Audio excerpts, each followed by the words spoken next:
قناة المهدي قادم تقدم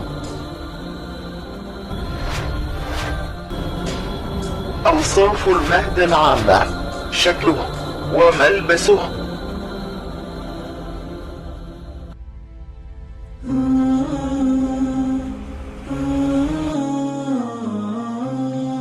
المهدي شاب، فتى الشباب، فيه القوة والطاقة، ينضح بالحيوية حتى على من يحادثه أو يجالسه. عن ابن عباس رضي الله عنه قال: المهدي شاب، منا أهل البيت. قيل: عجز عنها شيوخكم ويرجوها شبابكم. قال: يفعل الله ما يشاء. أخرجه نعيم بن حماد. وهو أبيض مشرب بحمرة، وشعره أسود 100%، وليس أصفر على الإطلاق كما توهم البعض، ولا يظهر بالعقار أبدا، إنما يلبس الزي الرومي، يعني لبسه ليس غريبا في هيئته عن الحضارة الغربية، وأحيانا يرتدي العباءة والجلباب كما يرتديها أحدنا. وفي البرودة له معطف مثل المعطف والأسكندناف والروس، ولكن زيه الرسمي البدلة والرباط. له 3 أنواع منها بشكلها ومودتها، وإن كان لا يتبع لا المودة ولا متغيراتها، كما أنه يلبس لكل حالة ملبسها، وأحيانا لكل قوم ملبسهم.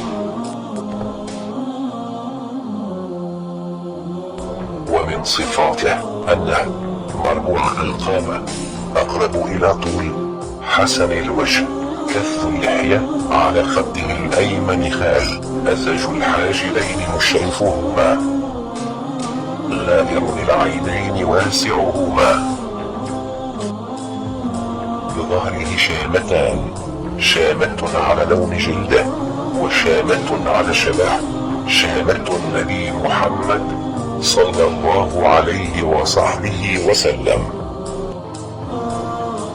ويكون شيخ السن، شاب المنظر، كابن 40 سنة، قوي في بدنه، لو مد يده إلى شجرة لقطعها.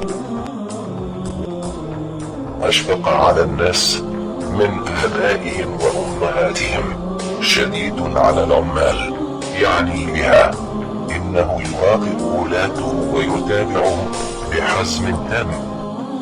جواد بالمال، رحيم بالمساكين، أشد الناس تواضعا لله تعالى، خاشع لله كخشوع النسر بجناحيه. وفي وصف المهدي عند بعض الصالحين وفي سطور النور بأن وجهه يفيض بالسماحة، حتى أنك تحب أن ترى وجهه أو تنظر فيه. والفيض بالسماحة مقرون بهدأة عجيبة مع صرامة مبطنة، خطوطها محددة، وهو أكثر شبها بسيدنا الحسن رضي الله عنه. وسيدنا الحسن وجهه فائق اللطافة، لا هو وجه طويل ولا هو مستدير، وهو فائق الجمال. وكانت ملامحه رضي الله عنه تحاكي جده الرسول صلى الله عليه وصحبه وسلم، حيث كان الحسن أبيض اللون، مشربا بحمرة، أدعج العينين، والأدعج شديد، سواد العين مع سعتها،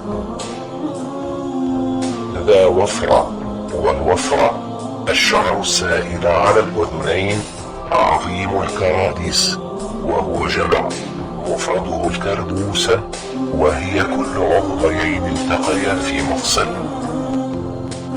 أو العظم الذي يجتمع عليه اللحم، والمراد ضخم الأعضاء، والأدق معنى هو واسع المنكبين مع سيولة شعره، إلا أنه به جعودة، فهو وسط بين النعومة وبين الجعودة.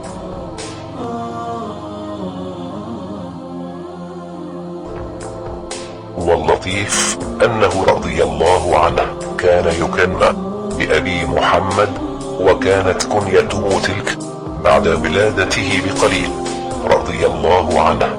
والمفاجئ أن الذي كناه هو سيد الخلائق سيدنا محمد صلى الله عليه وصحبه وسلم، وأن هذه الكنية هي بشرى من سيدنا محمد صلى الله عليه وصحبه وسلم لأمته بأن الحسن هو أبو المهدي، فالحسن المنبع للمهدي من جهة الأب، والحسين المنبع للمهدي من جهة الأم، فلا غرو أن يجمع المهدي بين الحكمة والشجاعة